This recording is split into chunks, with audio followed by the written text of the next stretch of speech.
February was a month where I did not plan on getting many books. But I say this every month, don't I?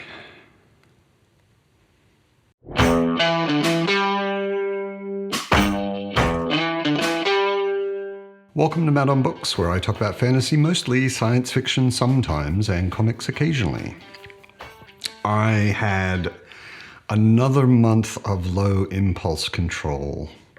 Sometimes I hear about a book and I just immediately want to have it, even though the chances of me reading it any time before the middle of next year are slim.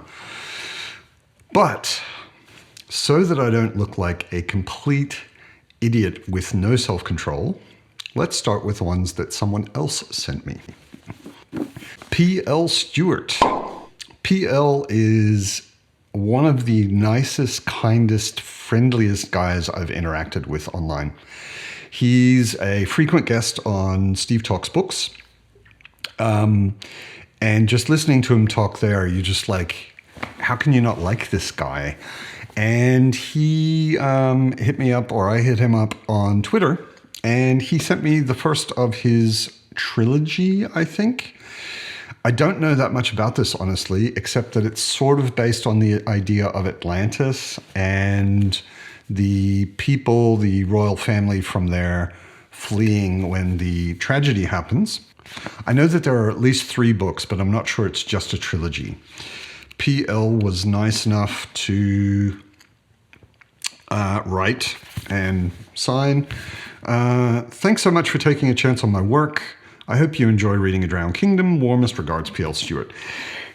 I really look forward to reading this. I've heard only good things about it. The other thing that's kind of cool is I heard, actually, I think today on Twitter, P.L. mentioned that he's going to start his own BookTube channel. I'm not sure exactly when he's launching it, but best of luck, P.L. Happy to help.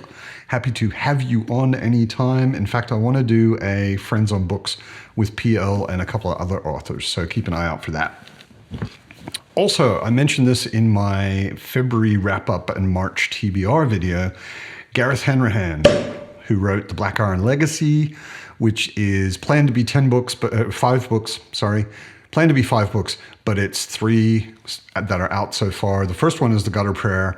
I reviewed The Gutter Prayer and the second book and did an interview with Gareth, and he was a super nice guy, very, very easy to chat with, had a really good time chatting with him. And he sent me an arc for his new book, which is a new series, more in the traditional fantasy vein, I think, than the Black Iron Legacy, with magic swords and elves and all that sort of stuff. I don't know that much about it, but I look forward to reading it. I'm not sure exactly when, though. January, I was very optimistic in January. I was too optimistic in January.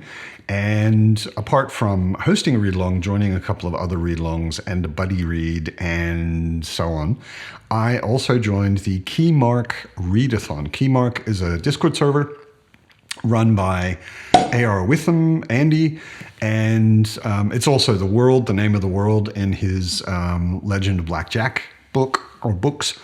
And I joined Josh's team, the Red Furies.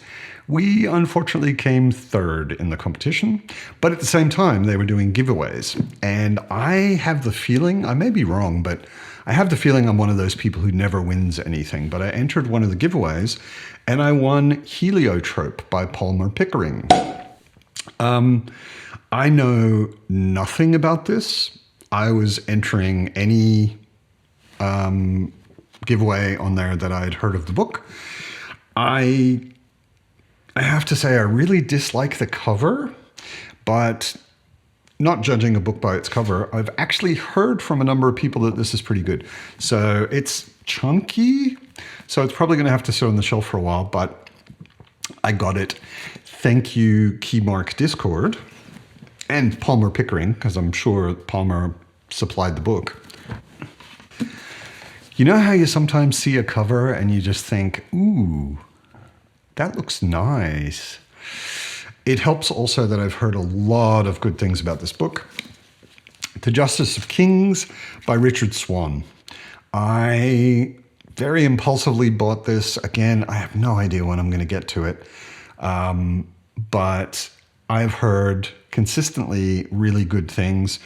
The cover I find pretty amazing, the illustration anyway. The second book is even better. And it's just, it sounds like a really interesting concept.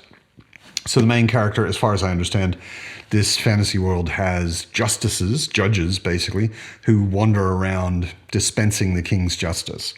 And in this one, if I've understood correctly, this guy, the justice, comes to a town, there's a murder mystery that he has to solve, and there's lots of intriguey, kind of crimey stuff going on.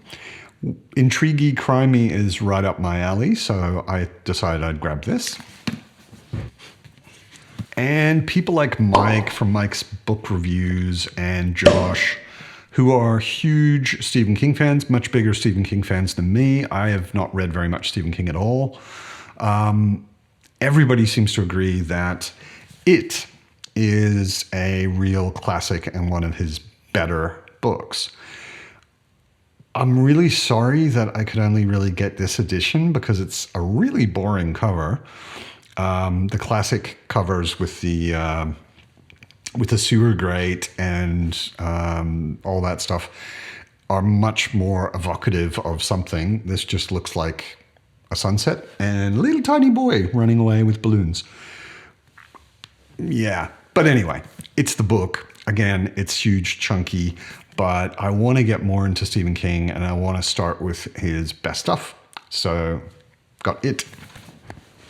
I've been curious. I bumped into, on Amazon, the Penguin Clothbound Classics, which is a series of classic novels that are done in nice clothbound, like the name says, editions.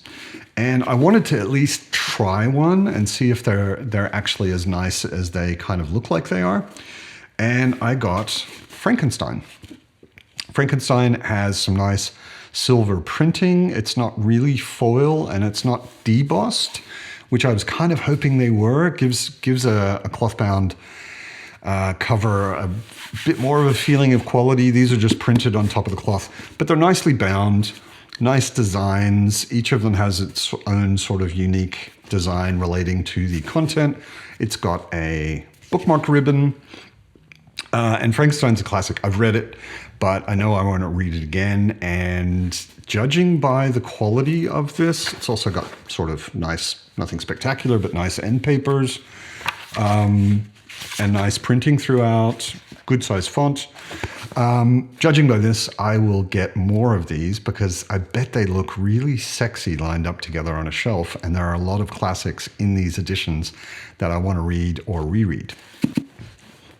Inspired by recently reading Gene Wolfe's Book of the New Sun, or the first book, I did some research on Gene Wolfe and his influences and things. And also I keep hearing the name over and over again in other places. Borges, I believe I'm saying that correctly, meant to be a real classic of literature, but also fantastical literature. He seems to be one of the authors that even literature snobs call literature, even though most of his stuff sounds like it's very fantastical and strange things happen in strange places. This is, if I remember correctly, this is a short story collection. Yeah. Short story collection, good taste of Borges. And then maybe there's stuff I want to read after that. And it's pretty thin and easy to read because of that, I think. So interested to get into Borges for the first time. I mentioned it in my February wrap-up March TBR, If on a Winter's Night, a Traveler, by Italo Calvino. It's really weird on this cover that it says Vintage Calvino up there. It doesn't have his first name anywhere on it. Let me tell you a little story. Many years ago, I was working in a small book publishing company. It was basically just me and the guy who owned the company, and I was designing all of his books, designing maps and all sorts of things. And For lunch break, I would always sit out the back of his house. We worked in his house. I'd sit out the back of his house, eat my sandwich or whatever, and read a book. And one day I sat outside and started reading If on a Winter's Night a Traveler, and completely lost track of time, to the point where my boss, who was an awesome dude and a very good friend, Peter and I had a tradition of Friday afternoons. We would cut off work a little bit early and drink gin and tonics out the back. And I had forgotten what time it was so thoroughly that at one point he just came out and put a gin and tonic next to me and walked away without saying anything. Because this book is unlike anything I've ever read before. It's very meta. I will definitely do a review for it when I finish it. I'm kind of reading bits and pieces of it in between other things. But it was one of those books where I read it and the whole time I was thinking, I didn't know books could do this. I didn't know authors could do this in a book. It's an amazing, strange book. But I'm really looking forward to getting further into it, and I bought it this month. I'll just mention it briefly. Book of the New Sun has a ton of not invented words, but recycled or revivified words. Gene Wolfe, the author, pulled words from Latin, from French, from Spanish, from German, from English that haven't been used in 100 years or more. And he didn't make any words up, apparently, but those words can be very misleading. I recommend, if you're reading it for the first time, like I said in my review of Shadow of the Torturer, do not use this book. I'm reading it for the third time, and I wanted to get deeper into it. So this is a dictionary of all of those words that Gene Wolfe had pulled from our lingual past and put in his book. So I got that just for reference while I'm reading. And the slightly nicer editions I got. I read A Wizard of Earthsea a long time ago, and I remember being totally charmed by it. And at the time, I didn't know that there were any other Earthsea books. So I've been wanting to reread A Wizard of Earthsea, but also then read through Tomes of Atuan and the other books. So I got the edition with everything. It's all of Le Guin's Earthsea anything. I think it's also got some essays, some short stories, that kind of thing. And it's also got some lovely illustrations. It's very much like the, basically exactly the same, I think, as the other one you see, which has the dust jacket, which has the colorful, basically this illustration on the cover.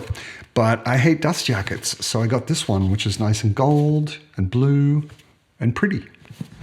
And last but not least, another book that I read a long time ago and was completely charmed by and loved, and then watched the movie adaptation, or actually I probably watched the movie adaptation first, but I've seen the movie I don't know how many times. I can quote from it. I use GIFs from it all the time. If you're on a Discord server, you have seen me use a GIF from this movie. That's right, it's The Princess Bride. I got the deluxe illustrated edition. It's not a very big book. It looks like a big book in this format, but it's not actually a very big book. And it's got nice illustrations in it. Nice end papers that are sort of a map of what's going on around the place.